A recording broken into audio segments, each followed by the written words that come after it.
L'histoire de l'Olympique de Marseille, ou OM comme on l'appelle affectueusement, commence dans la vibrante cité phocéenne en 1899. Fondé par un passionné de sport, René Dufort de Montmirail, le club s'impose rapidement comme un haut lieu des activités sportives, englobant un large éventail de disciplines. Cependant, c'est le football qui a véritablement conquis le cœur des Marseillais et qui est devenu la passion emblématique du club. De ses humbles débuts naîtra une légende, gravant à jamais son nom dans les annales du football français et européen. Les premières années du club ont été marquées par un dévouement à la croissance et un engagement envers l'excellence sportive. Marseille, avec sa riche histoire maritime et sa population diversifiée, a fourni un terrain fertile à l'épanouissement d'un club de football. L'esprit indomptable de la ville, caractérisé par la résilience et une attitude de ne jamais abandonner, allait définir l'identité du club.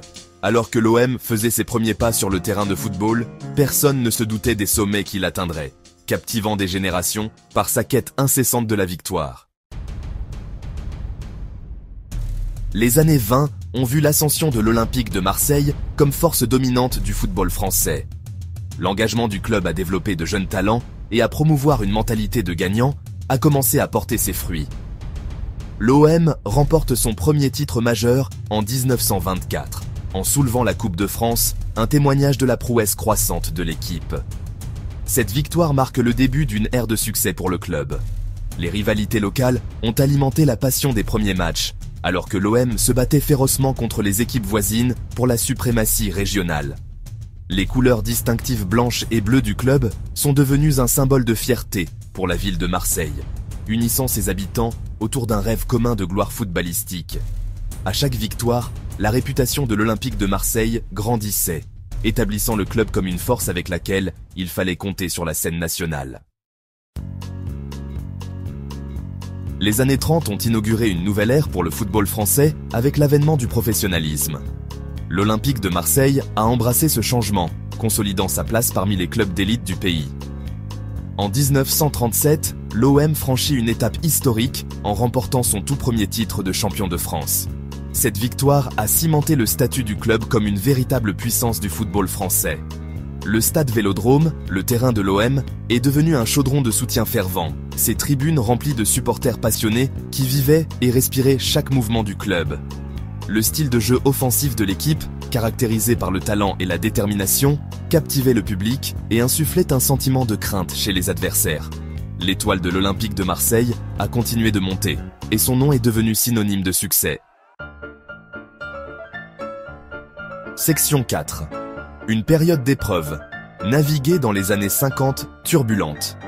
Les années 50 se sont avérées être une période difficile pour l'Olympique de Marseille, le club ayant été confronté à une série de revers et de déceptions. L'équipe a eu du mal à reproduire ses succès précédents, et sa position autrefois dominante dans le football français a commencé à vaciller. Une combinaison de facteurs, notamment l'instabilité financière et un manque de constance sur le terrain, ont contribué à cette phase difficile. Dans une tournure déchirante des événements, l'OM a fait face à l'impensable, la relégation en deuxième division. Ce coup dur a été accueilli avec choc et incrédulité par les fidèles supporters du club qui s'étaient habitués à voir leur équipe bien aimée évoluer au plus haut niveau. Cependant, l'esprit de Marseille, tout comme la ville elle-même, s'est avéré inébranlable. Les supporters du club se sont ralliés à leur équipe, déterminés à voir l'OM se relever. Section 5. Résurgence et réinvention. Une nouvelle ère pour l'OM. Les années 60 et 70 ont marqué une période de résurgence et de réinvention pour l'Olympique de Marseille. Le club a réussi à retrouver le chemin de l'élite du football français, porté par un sens renouvelé du but et une génération de joueurs talentueux. L'OM s'est réaffirmé comme une force formidable en Ligue 1, contestant constamment les plus grands honneurs. L'engagement du club à développer de jeunes talents a une fois de plus porté ses fruits, alors qu'une nouvelle génération de stars émergeait des rangs. Le stade Vélodrome, vibrant de l'énergie de ses supporters revitalisés, est devenu une forteresse où les adversaires de l'OM ont souvent trébuché. L'attachement du club au football offensif, associé à sa détermination sans faille, a permis à l'Olympique de Marseille de retrouver sa place parmi l'élite française. La fin des années 80 a été marquée par un tournant sismique dans l'histoire de l'Olympique de Marseille avec l'arrivée de Bernard Tapie à la présidence du club. Homme d'affaires charismatique et ambitieux, l'investissement et le leadership de Tapi ont transformé l'OM en une puissance européenne. Son arrivée a marqué le début d'une période de succès sans précédent, mais qui sera également entachée de controverses. La vision de Tapi pour le club était claire, conquérir l'Europe.